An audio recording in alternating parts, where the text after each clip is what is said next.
7 de la mañana con 55 minutos, 7 con 55 minutos, ya está en nuestros estudios. Nuestro primer invitado nos acompaña el doctor Santiago Machuca Lozano. Él es abogado, magíster en Derecho Constitucional, especialista en Derecho Administrativo, docente titular de Derecho Constitucional, una persona que sabe bastante de leyes y a quien le vamos a consultar en primera instancia. Doctor, ¿cómo está? Buenos días, bienvenido.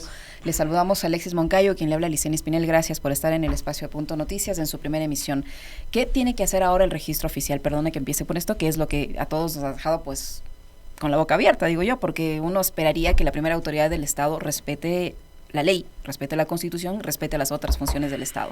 Pero resulta que ayer el presidente de la República, no sabemos si es parte de una estrategia de su campaña electoral para hacerse ver como una especie de pequeño dictador o de una persona que impone su voluntad, ha decidido enviar esta normativa de la ley antipillos, denominada así por el oficialismo, que fue negada y archivada en la Asamblea Nacional, al registro oficial para que entre en vigencia. ¿Qué es lo que debe ocurrir? ¿Qué debe hacer ahí el registro oficial? Si es una institución que depende del Ejecutivo, vamos a tener que los ciudadanos asumir ese nuevo impuesto a la compra-venta de vehículos, que es con lo que el presidente piensa combatir el lavado de activos. Buenos días, Licenia, Alexis, un gusto poder estar nuevamente con ustedes. Un saludo también a la audiencia. Bueno, el registro oficial no es parte de la función ejecutiva, es una instancia que trabaja directamente con la Corte Constitucional. Entonces, al ser una dependencia de la Corte Constitucional, vamos a ver si es que la Corte Constitucional genera algún mecanismo de oposición en el cual el propio director del registro oficial tendría que pedir cuando menos una aclaratoria al presidente de la República para que el presidente le indique si este procedimiento terminó siendo aprobado y en virtud de la aprobación por parte de la Asamblea procede la inscripción en el registro oficial, porque caso contrario, si es que el registro oficial, entiéndase Corte Constitucional, hace caso omiso de esta situación, lo único que nos toca es presentar una acción de inconstitucionalidad por la forma para que este proyecto de ley se declare la inconstitucionalidad, porque se está aprobando, mejor dicho, se está publicando una ley que no fue aprobada. En base a una completa arbitrariedad de la función ejecutiva. Pero ese argumento que tiene el gobierno de que no se archivó en el segundo debate, sino antes del primer debate, ¿tiene o no tiene viabilidad en este caso para sustentar esta decisión del presidente de la República? El único argumento con el cual podría oponerse el presidente de la República es generar algún tipo de acción, pero él está obligado a acatar lo que dice la Asamblea Nacional. El pronunciamiento de la Asamblea Nacional está, el presidente no tiene un mecanismo jurídico con el cual oponerse o decir, no, esta ley no debía ser aprobada. Eso es una responsabilidad propia de la función legislativa. Lo que vemos también es una interferencia de las funciones del presidente en la actividad legislativa, lo cual ya es propio de las dictaduras o de los gobiernos de facto. O sea, ya no es necesaria la Asamblea que mande nomás las leyes al registro oficial y que se publiquen. Así es, el presidente el día de mañana va a decir, no, esta ley debía ser aprobada en tal o cual sentido, y por lo tanto simplemente aquí lo que procede es la publicación y yo doy por válido de que esta ley fue aprobada a pesar de que el órgano legislativo dijo lo contrario. Usted decía, a ver, el registro oficial, y que no, por favor le voy a pedir, doctor, que nos ayude a entender un poco mejor, porque finalmente lo que uno, cree que el registro oficial es casi como una imprenta nomás, que hacen un trámite, imprime el registro y está publicado y ya. Pero dice, no es una institución adscrita al Ejecutivo, es decir, no es que el presidente manda y ellos tienen que acatar.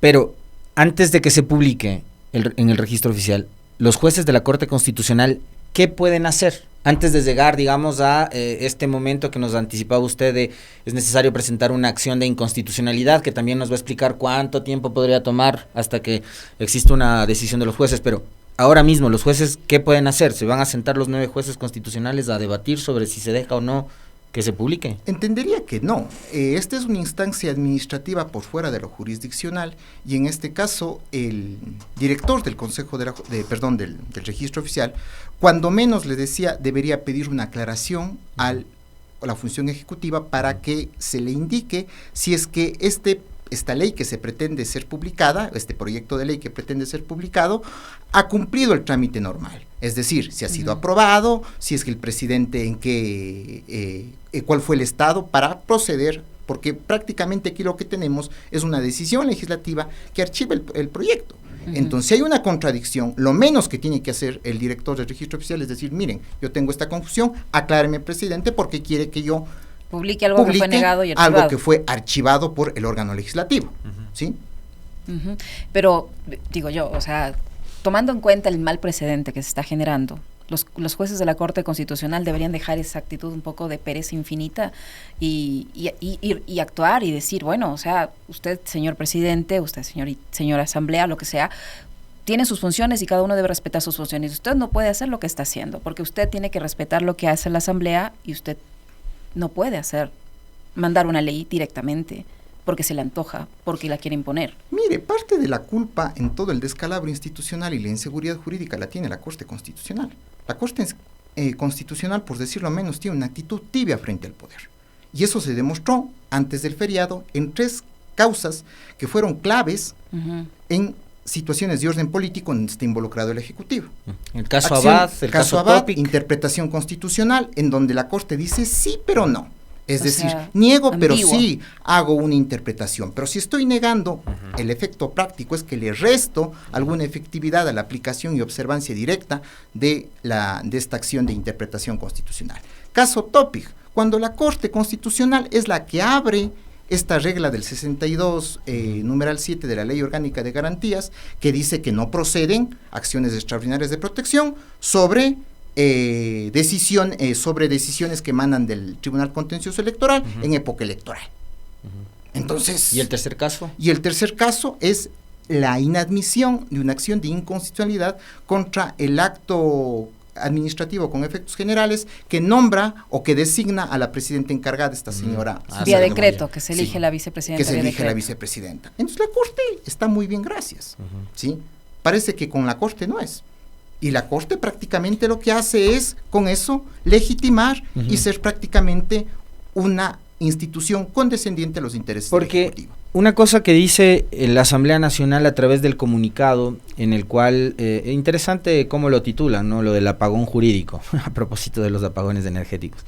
En el segundo párrafo dice el comunicado de la Asamblea: si la función ejecutiva tenía alguna duda sobre la negativa y archivo de la ley urgente en materia económica, debió activar los mecanismos constitucionales para que, en última instancia, sea la Corte Constitucional quien aclare a la función ejecutiva su infundada interpretación. Ahora yo le pregunto desde la absoluta ignorancia también, doctor, pero en este tipo de casos, cuando hay estos conflictos y estos dilemas, ¿la Corte Constitucional no puede actuar como de oficio, como para tratar de poner orden? Es decir, a ver, ya en vista de que el presidente y la Asamblea no se ponen de acuerdo, de que van nuevamente a una suerte de pugna de poderes, etcétera, nosotros salimos al frente. ¿Podría ser el caso o no? No tiene la facultad oficiosa. Entonces, sí, era necesario que alguien active esto. Así es, actúa a petición de parte, pero la gente ya activó. La propia Asamblea le está diciendo, en un caso de relevancia nacional en donde se rompe el orden constitucional, le está diciendo, vea, por favor, interprete, porque hay este caso concreto en donde se necesita claridad en las disposiciones constitucionales en las cuales se puede cesar a la vicepresidenta o declarar la ausencia temporal de la presidenta. Dice no procede porque las causas están claras, pero hay que tomar en cuenta estos elementos. O sea, pero si las causas están claras, ¿por qué tenemos una vicepresidenta por decreto? Exactamente. O sea, nada le costaba a la Corte entrar, ampliar y dejar sentado y admitir la acción de interpretación constitucional, pues. Más cuando se le está pidiendo un poder del Estado. Y sobre un caso que está latente. Pero la Corte se lava las manos, ¿sí? Vamos al otro caso. Bajo una formalidad dice, es que no, este acto en el que se le nombra a la vicepresidenta temporal no es acto administrativo con efectos generales, es un acto administrativo, por lo tanto, no procede. Pero en otros casos, en los cuales se cuestiona jurídicamente si es que estamos frente a un acto administrativo con efectos generales, sí lo ha admitido la Corte. Entonces hay una actitud discrecional de la Corte, porque la Corte justamente abre el paraguas, genera un ámbito de discrecionalidad y a unos dice sí y a otros no, pero coincidentemente, a quienes dice sí, es el poder de turno. Ahora, doctor, ¿qué puede pasar en el futuro si el director, en este caso, del registro oficial no tiene esta respuesta, o el Ejecutivo le envía esta respuesta que necesita, esta aclaración que necesita? ¿Puede publicar esa ley? Mire, ¿qué es lo que creo que va a pasar? El director del registro oficial lo que va a señalar es que él no tiene la competencia para oponerse frente a una orden de publicación en el registro oficial y lo va a hacer. Es decir, la Corte Constitucional y el director del registro oficial no se van a hacer ningún tipo de problema y lo van a publicar. necesariamente se tendrá que presentar una acción de inconstitucionalidad por la forma para indicar que esa ley no fue aprobada. ¿Y cuánto tiempo toma ese trámite? Y hasta que la portuguesa Corte Constitucional se pronuncie. Y eso, si la Corte lo admite en el mejor de los casos, la Corte lo pondrá a dormir el sueño de los justos. Porque recuerde que solo en determinados casos la Corte se ha pronunciado. Me refiero a 2 casos puntuales. El caso de la acción extraordinaria de Jorge Yunda, 6 meses. En el caso de la acción de protección de Álvaro Román, que fueron 6 a 8 meses.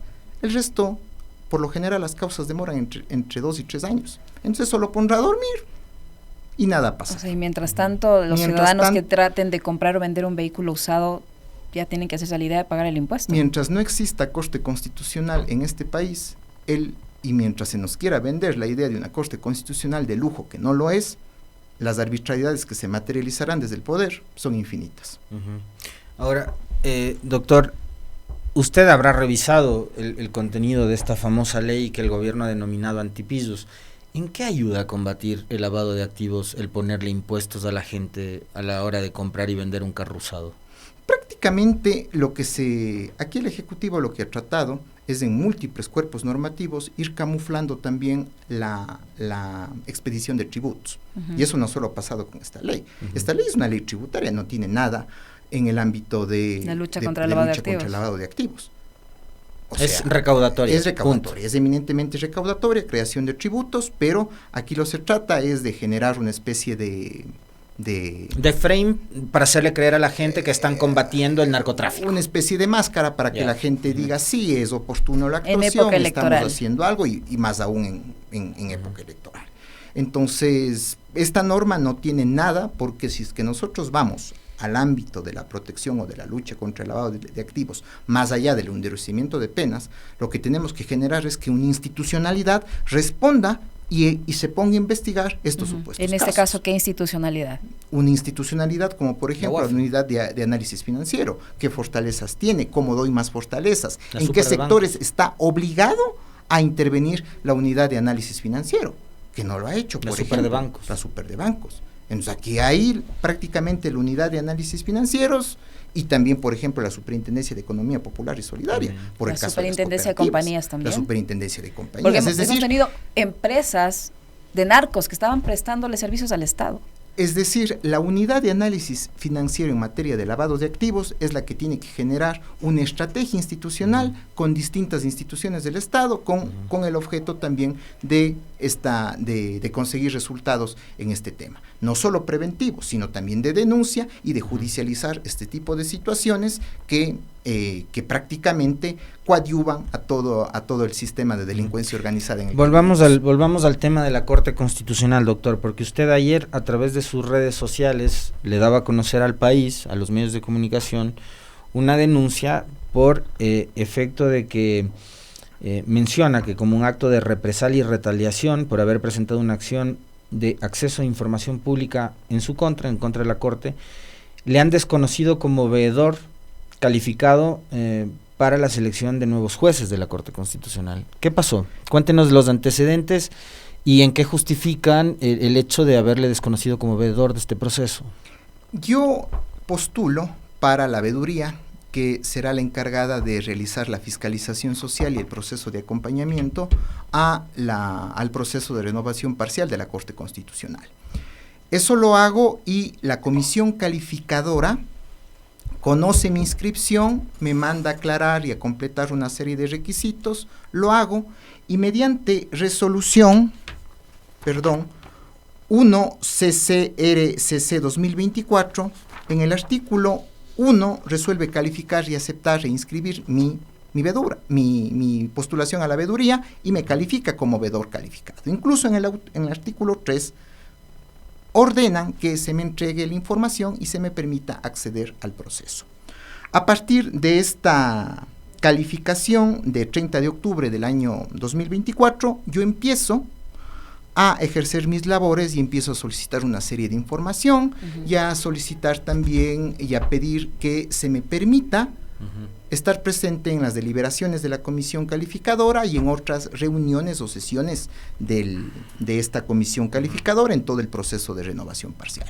Prácticamente en el momento en que yo empiezo a pedir una serie de información y a pedir que se me permita presenciar esto ya siento un obstáculo y una actitud rehuyente por parte de la comisión a permitirme participar. Ni siquiera se me pone en conocimiento la convocatoria de las sesiones del pleno de la comisión, no se me permite estar en otros procesos de deliberación y así el proceso avanza estando ahorita en la etapa de impugnación ciudadana. Pero la información que más les molesta es cuando yo solicito algunos elementos. Entre esos, por ejemplo, solicito que se me den las acciones de personal en las cuales están ejerciendo el cargo. Se me indique cuánto están cobrando como remuneración. Se me entregue sus declaraciones juramentadas y se me certifique que los comisionados están cumpliendo funciones exclusivas. ¿Por qué? Porque para ser comisionado se tiene que cumplir los mismos requisitos que para ser juez constitucional y se está bajo las mismas inhabilidades e incompatibilidades. Una inhabilidad es el hecho de ejercer otra actuación a más de la de juez constitucional. Entonces se entiende que el comisionado, al tener las mismas inhabilidades, tiene que cumplir funciones exclusivas en el ejercicio de su función de comisionado. Dedicarse 100% a su trabajo. 100% a su trabajo. De seleccionar estos jueces. ¿Y por qué pido esta información? Porque tengo una alerta de uno de los comisionados que no está cumpliendo funciones exclusivas. Y no está cumpliendo funciones exclusivas como comisionado, y por lo que tendría una inhabilidad, porque se está desempeñando como abogado del presidente de la República y como abogado de la ministra Palencia. Me estoy refiriendo específicamente al caso del doctor Fernando Yávar. ¿A quien de paso no le acusan de correísta? Bueno, en este caso creo que a eso también se maneja discrecionalmente al antojo, claro, para justificar ciertas Yávar situaciones. Fue parte del Consejo de la Judicatura conformado por Pablo Rodríguez y Tania Arias. Así es. Para el caso concreto... En la época de Correa. Para el caso concreto específicamente, el comisionado Yávar se desempeña como abogado del presidente de la República en una querella que presenta contra la asambleísta Mónica Palacios. Y también se presentó como abogado de la ministra Mónica Palencia. Pero ahí no hay un conflicto de intereses al momento de que es parte de esta comisión para seleccionar los jueces constitucionales. No solo un conflicto de intereses, porque los comisionados son delegados por 3 funciones del Estado de fuera de su seno para garantizar la imparcialidad. No solo eso, sino que estos comisionados tienen que cumplir funciones exclusivas. ¿Cómo cumplo funciones exclusivas? Si a la par que soy comisionado, estoy siendo abogado del presidente de la República. Pero fíjese usted, además del conflicto de intereses que eso acarrea. Pero fíjese usted, doctor, y esto es algo que a mí se me ha escapado, por cierto, mencionarlo en el comentario. Hace pocos días, por efecto de una mención que hiciera Noboa en uno de sus discursos al expresidente Guillermo Lasso, Guillermo Lasso publicó una carta, usted la debe haber leído, en donde él se refiere al proceso de renovación anterior a la Corte Constitucional y donde Guillermo Lasso reconoce que parte de la conformación actual de la Corte Constitucional obedece a su exministra de Gobierno, Alexandra Vela, ¿no? Perdón, no es respuesta a Daniel Noboa, perdón, hago memoria. Y aclaro, es una declaración que da Osvaldo Hurtado al diario Expreso, una entrevista que la hace Martín Pazares. Y a propósito de las declaraciones que da Osvaldo Hurtado en esa entrevista a Expreso, Lasso le responde en una carta, y él ahí reconoce que la renovación anterior durante su gobierno de la Corte Constitucional hubo metida de mano de su gobierno. Entonces ya nos acostumbramos a eso, pero no era que antes les molestaba que Correa ponga a todos los jueces de la Corte, que en la época de Pazmiño, de la señora esta que fue sentenciada en el caso Sobornos, ¿te acuerdas? La del Pamela Martínez. Pamela Martínez, que era, entonces no era que les molestaba que Correa ponga a los jueces y después viene Lasso con Alexandra Vela y la Democracia Popular y pone a los jueces de la Corte Constitucional. Y ahora el señor Noboa quiere hacer exactamente lo mismo, pero no se supone que esta gente era mucho mejor. Pero imagínese usted, el propio expresidente Lasso lo reconoce ante un medio de comunicación internacional, donde dice que fueron recomendados. Fueron recomendados. Jueces que ganaron el proceso y jueces que también fueron docentes, mejor dicho, son docentes de la universidad en la que la señora que recomendó era decana. Así es. Entonces, hay muchísimas coincidencias y están de jueces. Entonces, yo no quiero que el día de mañana venga justamente una persona que tiene claros conflictos de intereses, que se desempeña como abogado del presidente, a que recomiende a determinados candidatos en desmedro de otros. Porque luego ya sabemos las sentencias que van a emitir. Y obviamente, claro, si es que tenemos adeptos al poder, si es que tenemos prácticamente gente designada que va a cumplir los designios de la función ejecutiva, van a pasar como ahora, que se lavan las manos y se hacen de la vista gorda frente a las actuaciones arbitrarias de la función ejecutiva. Pero frente a esta situación, yo empiezo a sufrir actos de retaliación, y actos de retaliación por la propia comisión calificadora. Y la comisión calificadora ahora me desconoce como vedor. Me dice que no soy vedor, que nunca se me ha calificado como vedor, a pesar de que existe una resolución pública y emanada por la propia comisión. Pero lo peor de eso, cuando se me empieza a desconocer como vedor, también se empieza a desconocer, y mejor dicho, se declara improcedente a otra veduría, una veduría cuyo proceso fue llevado a cabo por el Consejo de Participación Ciudadana. Y mediante resolución, asimismo, 3 del 2024, se le declara improcedente. Y se le declara improcedente, es decir, ¿qué es lo que se está buscando? Que no existan vedores, que nadie vea. Y llevar el proceso prácticamente en una sombra de ausencia de transparencia, de una manera rápida, con una serie de problemas en las cuales, y esto les ha molestado, y entiendo le molesta muchísimo al señor Juan Izquierdo, presidente de la comisión, que lo diga, pero hay serios premoniciones de que están queriendo poner a jueces constitucionales entre gallos y medianoche. Y suenan quizás nombres que estarían digamos, siendo los beneficiarios. Los recomendados. Ajá, que serían los beneficiarios y finalmente los recomendados de Carondelet, ¿o no? No podría realizar algún tipo de premonición a estas alturas, y tomando en cuenta que mi postura como vedor no se refiere a observar la calidad en la que comparecen los postulantes y los méritos de los postulantes, eso no podría hacerlo, pero sí el proceso. Y el proceso tiene una serie de irregularidades, una serie de vicios que van a llevar a que se beneficien a unos en desmedro de otros. Todos los postulantes deben tener las mismas condiciones para poder participar de una manera objetiva e imparcial. Es decir, que estamos en frente a una nueva Corte Constitucional o a jueces que no necesariamente podrían tener independencia para actuar. Pero mire usted, les voy a poner un ejemplo de algunas situaciones que generarían un ámbito de discrecionalidad en la comisión. Por ejemplo, el caso de la fase de oposición con una prueba escrita y con una comparecencia oral. No existen parámetros de calificación. No existen parámetros en los que yo voy a decir esta calificación se obtiene de determinada manera, o lo que en el mundo académico se llama rúbrica de calificación.